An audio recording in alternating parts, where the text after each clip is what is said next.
check out this block print I made the other week. Well, I might have made it a while back, but it says who chairs.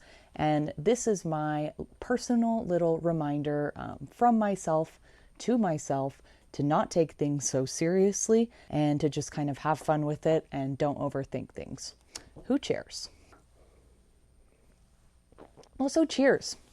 Welcome back to the channel. I'm so happy to have you back. If you did come back, frankly, there's probably not very many people who did come back because my first video got a grand total of 15 views. However, it's 15 more than I thought I would get. So, we can only go up from here. In today's video, I'm going to be unpacking the artist as an entrepreneur in today's media landscape and how those two ideas are not inherently in conflict. A lot of these things have been on my mind ever since I read an article on Vox entitled "Everyone's a Sellout Now." And the subtitle is, "So you want to be an artist? Do you have to start a TikTok?"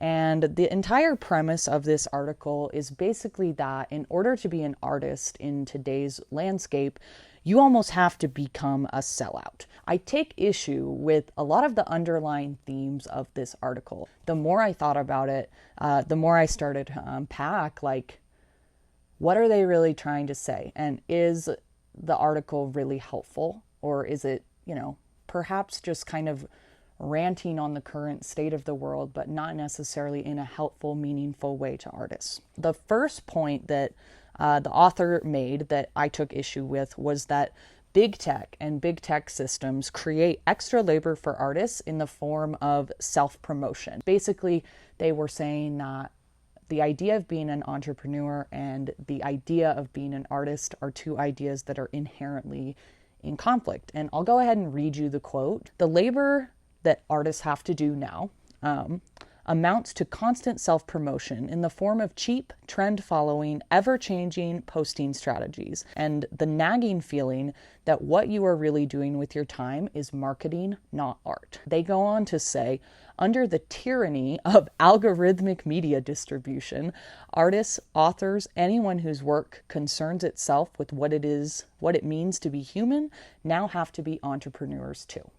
I hear what they're trying to say, but I disagree. And let me tell you why. Being an entrepreneur and having that mindset does not do harm to artists. Rather, it is, I think, what artists have to do nowadays to not only exist in the world that we live in, but it's also always been a part of being an artist. You make your work and you do the practice, but a really important component of that is sharing the work and showing the work to the world. And these platforms actually enable that sharing to happen. They enable our reach to be wider. Rather than stigmatizing artists for self-promoting and entrepreneurial thinking, we should be teaching artists how to operate within these systems effectively and how to use these tools to their creative and artistic advantage in a way that helps them maintain artistic integrity and creative drive. Something that I kind of connected in my brain after reading this was a book. It's Rick Rubin, The Creative Act, A Way of Being.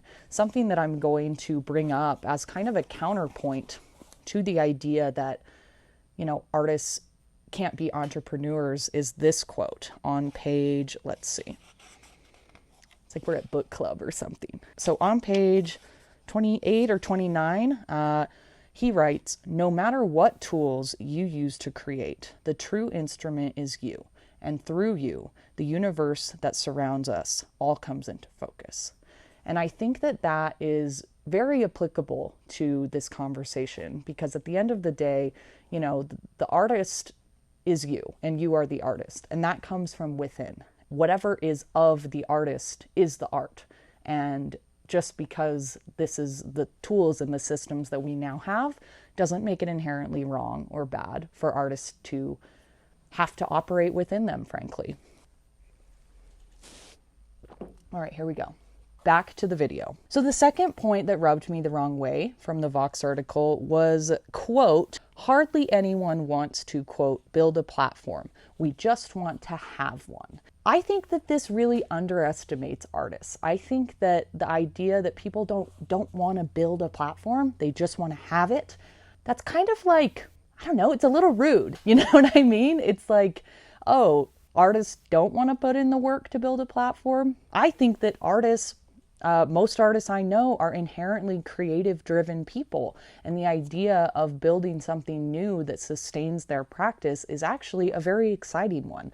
I don't think that artists just want to have a platform and not have to do any work. And I think that the point that they're making just really underestimates artists and like our inherent creative drive. Building the platform can be part of the practice in a genuine way. You know, it doesn't, again, have to be this like sellout mentality. And I really take issue with that word. It's like saying that, oh, if you want to self-promote and you want to be successful, then somehow that's a bad thing. And somehow you do not have artistic integrity if you do that. And I just wildly disagree. I think that, you know, it should go hand in hand and you should be able to do both without the stigma. And these tools enable us to do that in a better way. In the same vein, the article also claims that the current way that artists can kind of show their practice is by making videos showing their process that kind of evoke this romantic ideal of a solitary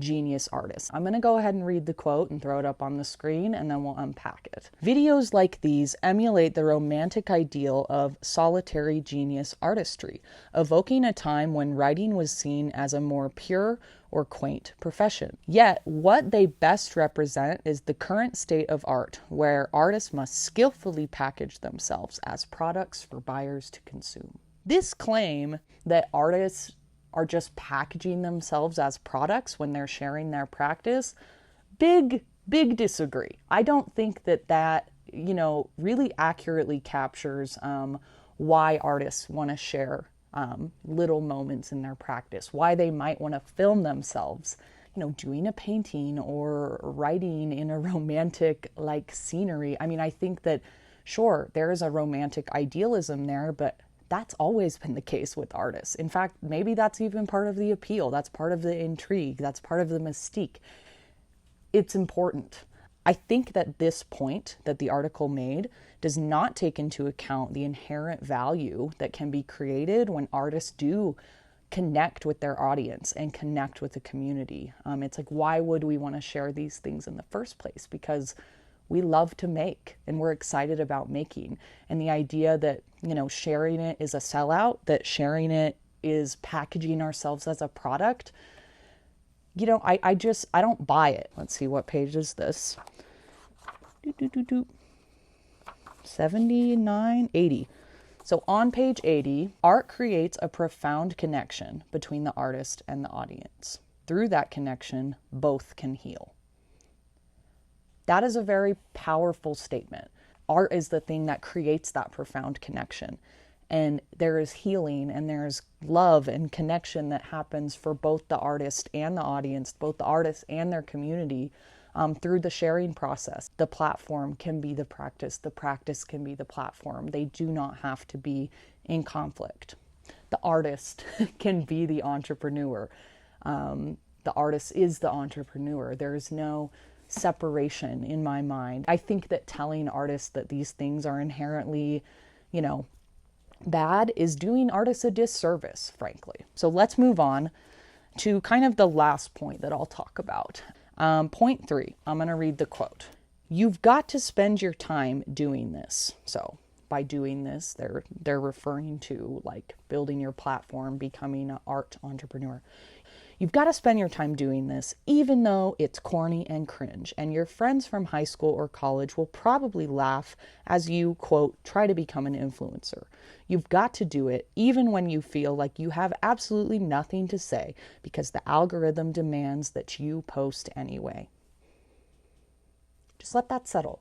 I don't know, it doesn't feel helpful. Like the tone and the language, it doesn't feel like useful for artists to think that way, frankly. And the other thing that I'll point out is like, who cares if your high school or college friends are gonna laugh at you? Like, what does that even mean? I mean, we're all in this space, we're all on the internet. Like, I don't think that I don't know, it feels like this is coming from a place where somebody might be scared to do it themselves. You know what I mean?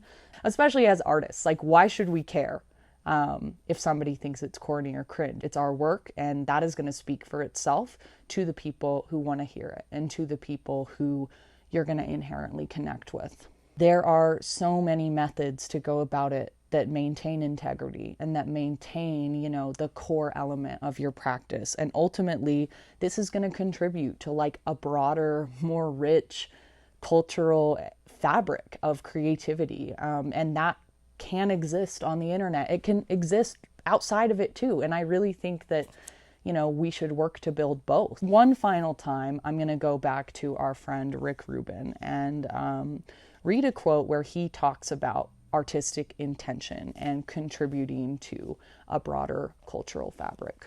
And this one's a little bit longer, and it's on page 96. So Rick writes, similarly, the total output of human creativity in all its kaleidoscopic breadth pieces together the fabric forming our culture. The underlying intention of our work is the aspect allowing it to fit neatly into this fabric.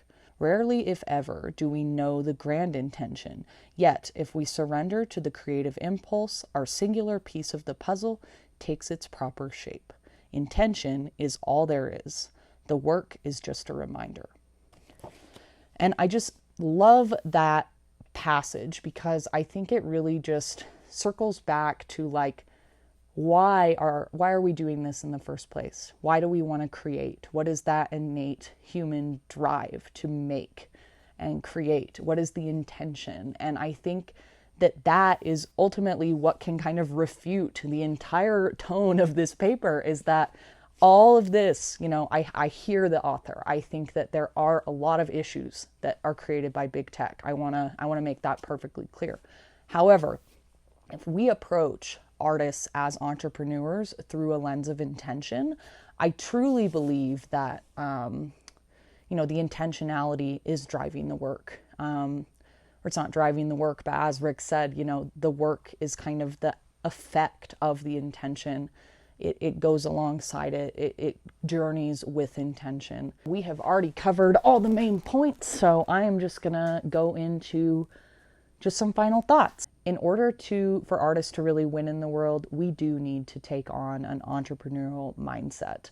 And I don't think that being an entrepreneur and being an artist are inherently conflicting ideas. In fact, I think that they can work together symbiotically, and something I'm going to keep doing on this channel is exploring that notion. So I hope that something in the video resonated with you, and if it didn't, that's fine too. Yeah, if you have stayed till this point, you are a trooper. Thanks so much for being here with me. I can't wait to share more with you guys in a new video next week. Lastly, I will invite everybody to sign up for the Kirsten Angerbauer Studio newsletter. The link is down in the description, and the first 100 people to sign up are going to get a free digital gift from my studio directly to your device. You're not going to want to miss it, so go ahead and sign up today. The Creative Act, Rick Rubin, highly recommend. Until next week, stay safe, make beautiful things, and thanks so much for watching. Okay, well, I think this might be all the creative juice I have for tonight.